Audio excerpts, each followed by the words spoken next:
jet engines on it. But those engines are so weak, so underpowered, that it couldn't get airborne under its own power off the runway. So you know how they did it? They crank up those engines, get them running, they taxi out to the runway, and they get lined up on the runway, okay? And then look at these bottles. Look at my bottles right there. Those bottles are called JATO, the Jet Assisted Takeoff, and they have a fuel in there that when you ignite that fuel, those jets fire. They only fire once, but when they do, they give you a kick in the butt, and you won't forget. And those jets will get you going down the runway and get you up into the air to where you now are going fast enough for your other jets to work, okay? All right? But now, do you want to fly around with the JATO bottles on all day? Yeah, and what do you think those things are right there? That white thing, what do you think that is? It's a parachute, okay? And so the parachute, you see that rope right there? In fact, it's hooked to the front here, and it goes all the way around and it's tied into the wing, okay? So when the JATO bottles are all burned out, the pilot hits a lever in the cockpit, and the JATO bottles fall off, and the rope makes the parachute open up, and they float down to the ground, and you send your mechanics out to pick them up and put more fuel in them, okay? And that was all solid fuel. No, these were liquid. These were liquid. Where on the space shuttle, they're solid. Okay, these were liquid though, but still, you could only burn it once, and it's all gone. And it needed no air inlet. No, because it had an oxidizer in it. Okay, you know, that's the strangest thing. It's really the invention of the solid rocket booster. Okay. I did see JATO in operation in Vietnam. Yeah, a lot of airplanes. They had four on each side of the C-130. Yeah, and only one side fighter. Here's where it started. Sideways. I know. How do you start these jet engines here? How do you think you start them? Tiki torch. No, tiki torch. No, here. Ben? Tiki torch. What does that look like to you right there in the middle? Denny that you were talking about earlier. I'm not an igniter of some sort. Nope. Static? How do you start your lawnmower at home? Oh, is it really a pull start? Pull start. That's a pull handle? Oh my gosh. It starts a little motor that gets the big motor started. It's a pull start. That's how you start it. I'll be darned. You pull it, then you get out of the way, right? Yeah, quickly. Sucked into it. All right, let's go over here. How does it look like a private Here, Dimitri, this airplane flew off the ship. What kind of ship do you fly airplanes off of? Aircraft carrier?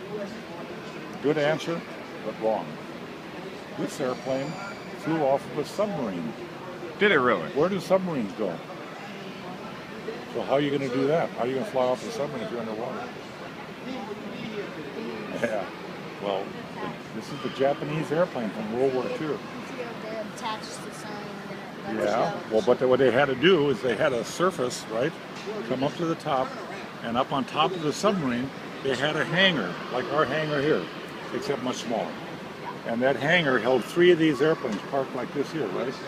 Wow. And they would open the door, and they would pull the airplane out. The pilot gets in the airplane. He's on like a cradle, like you put your boat on, right? When you took it out of the water, you're going to move it around, whatever, maybe, okay? A cradle like that. And he'd crank up the engine. The wings were folded back like that, and he gets the hydraulics going, of course, and the wings spread. And then down in the belly of the submarine, they had 2 more tracks for these floats. And those floats would come up the 2 tracks, and they'd go click, click into the wing, right? Oh my gosh. And then look under the bottom of the airplane. What do you see underneath there? What's right there? Right yeah, I know, that's what I was talking bomb. about. What goes bomb. there? Bombs. Yeah, the bomb, right. So the bomb was down in the submarine too, and they had a track for that, and it came up and it went click into the bomb rack. So now the airplane's all ready to go. The engines are running, the engine is running, the floats are on it, the bomb is on it, and it makes a little tiny transition to a very short catapult, and off he goes. Wow. They could get all 3 airplanes, because they held 3 airplanes in the hangar. They could get in a submarine. In a submarine. They could get all 3 airplanes airborne in 35 minutes. Okay? Wow. And the idea was that the Japanese wanted to bomb California. They wanted to bomb San Diego, Los Angeles, and up in Seattle, San Francisco, all the West Coast cities. Did that work? Well, they tried. They sent 3 submarines across the Pacific Ocean under the water. But before they got to California, they surfaced to check their email. Or maybe it was their Twitter. I'm not sure what they were checking, okay? But they got a message from Japanese headquarters.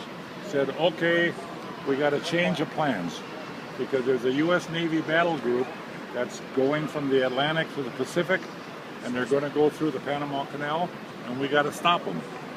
So we're going to bomb the Panama Canal so that all the locks, right?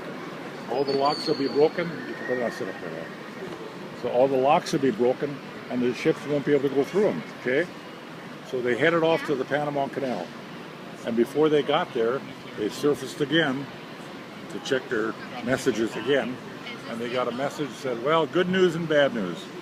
The bad news is that U.S. Navy battle group, well, they're already through the Panama Canal, so bombing the Panama Canal won't do any good. But the good news was that they're all sitting at a place called WWII Atoll, and they got their anchors in the water, they're sitting still, and the Japanese said, what a deal. This is just like Pearl Harbor. They're sitting ducks, we got them. So the submarines headed off for WWII Atoll, and about a day before the attack, they surfaced again, and they got a really important message from Japanese headquarters. What do you think that one said? Surrendered. Surrender, that's right. It was the end of the war. Yeah. It says, turn your submarines over to the first U.S. Navy ship you come upon. All right? And so what the captains of the submarines said, well, okay, we'll do what we're told. We got to surrender our ships, but they're not going to get our airplanes. Okay? So they had their sailors pull those airplanes out of the hangar.